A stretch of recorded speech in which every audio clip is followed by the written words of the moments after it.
Hi, this is Brad Constantine, and this is a podcast recording of the Old Testament. Although this is not an official recording of the Church of Jesus Christ of Latter-day Saints, every effort's been made to be as doctrinally accurate as possible. I'll be using for the text the Joseph Smith translation of the Old Testament, along with many commentaries from general authorities of the Church, BYU professors, Bible scholars, and others. This format will be very detailed, and so if you want a deep analysis of the Old Testament, you come to the right place. Thanks for your attendance. Hi, and welcome back to the Old Testament podcast. This episode is going to be for Joshua chapter 10. Now, it came to pass when Adonizedek, or Lord of Righteousness is what that means, king, this king may have adopted a name which was similar to the names used in Israel as to mimic the true priesthood authority. Of Jerusalem had heard how Joshua had taken Ai and had utterly destroyed it, as he had done to Jericho and her king. So he had done to Ai and her king, and how the inhabitants of Gibeon had made peace with Israel and were among them, that they feared greatly, because Gibeon was a great city, as one of the royal cities, and because it was greater than Ai, and all the men thereof were mighty. Wherefore Adonizedek, king of Jerusalem, sent unto Hoham, king of Hebron, and unto Piram, king of Jarmuth, and unto Japhia, king of Lachish, and unto Debir, king of Eglon, saying, Come up unto me, and help me, that we may smite Gibeon, for it hath made peace with Joshua and with the children of Israel. Therefore the 5 kings of the Amorites, the king of Jerusalem, the king of Hebron, the king of Jarmuth, the king of Lachish, the king of Eglon, gathered themselves together and went up, they and all their hosts, and encamped before Gibeon, and made war against it. And the men of Gibeon sent unto Joshua to the camp of Gilgal, saying, Slack not thy hand from thy servants. Come up unto us quickly, and save us, and help us, for all the kings of the Amorites that dwell in the mountain are gathered together against us. So Joshua ascended from Gilgal, he and all the people of war with him, and all the mighty men of valor. And the Lord said unto Joshua, Fear them not, for I have delivered them into thine hand. There shall not a man of them stand before thee.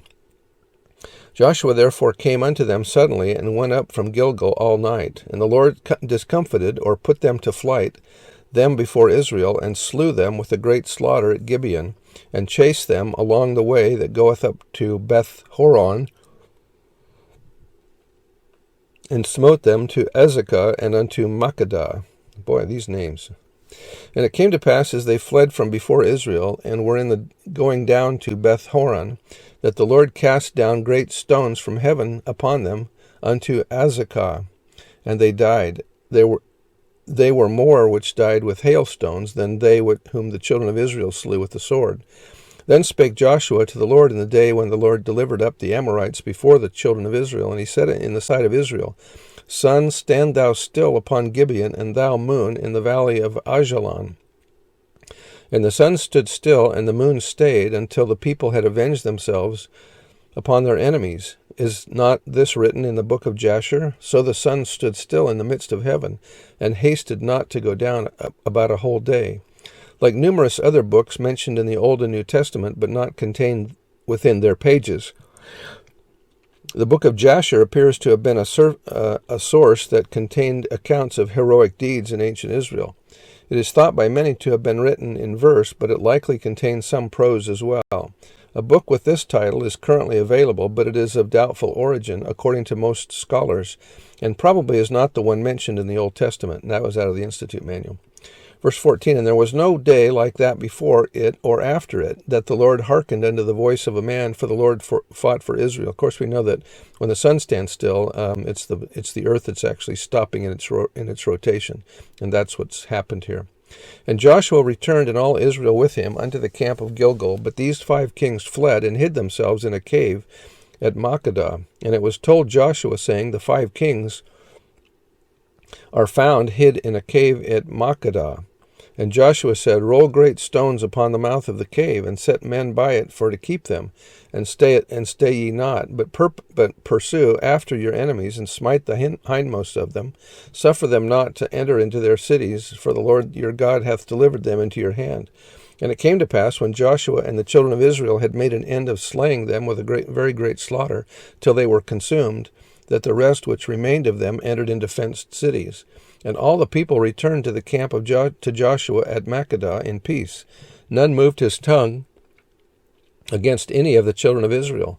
Then said Joshua, Open the mouth of the cave, and bring out those 5 kings unto me out of the cave. And they did so, and brought forth those 5 kings unto him out of the cave, the king of Jerusalem, the king of Hebron, the king of Jarmuth, the king of Lachish, and the king of Eglon. And it came to pass, when they brought out those kings unto Joshua, that Joshua called for all the men of Israel, and said unto the captains of the men of war which went with him, Come near, put your feet upon the necks of these kings. And they came near, and put their feet upon the necks of them. This symbolized triumph of one people over another. And Joshua said unto them, Fear not, nor be dismayed, be strong and of good courage, for thus shall the Lord do to all your enemies, against whom ye fight. And afterward Joshua smote them, and slew them, and hanged them on 5 trees. And they were hanging upon the trees until the evening.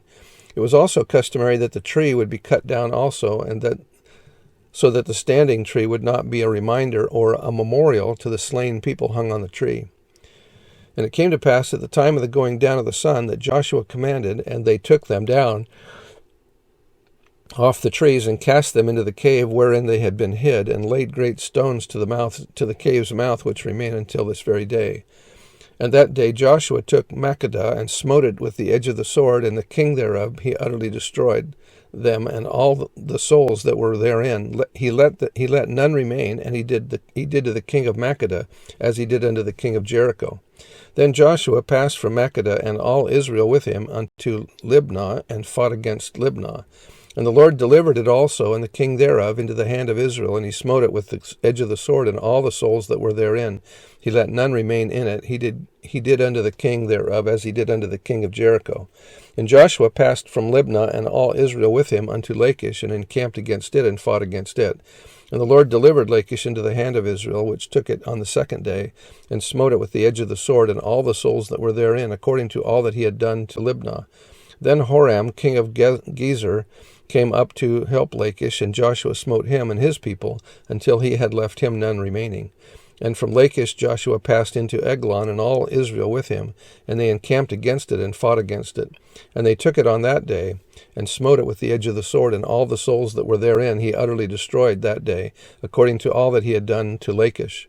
And Joshua went up from Eglon, and all Israel with him, unto Hebron, and they fought against it. And they took it, and smote it with the edge of the sword, and the king thereof, and all the cities thereof, and all the souls that were therein. He left none remaining, according to all that he had done to Eglon, but destroyed it utterly, and all the souls that were therein. And Joshua returned, and all Israel with him, to Debir, and fought against it. And he took it, and the king thereof, and all the cities thereof, and they smote them with the edge of the sword, and utterly destroyed all the souls that were therein. He left none remaining, as he had done to Hebron, so he did to Debir, and to the king thereof, as he had done unto Libnah, and to her king. So Joshua smote all the country of the hills, and of the south, and of the vale, or lowland, foothills area, and of the springs, and all their kings. He left none remaining, but utterly destroyed all that breathed, as the Lord God of Israel commanded. And Joshua smote them from Kadesh Barnea even unto Gaza, and all the country of Goshen, even unto Gibeon. And all these kings and their land did Joshua take at one time, because the Lord God of Israel fought for Israel.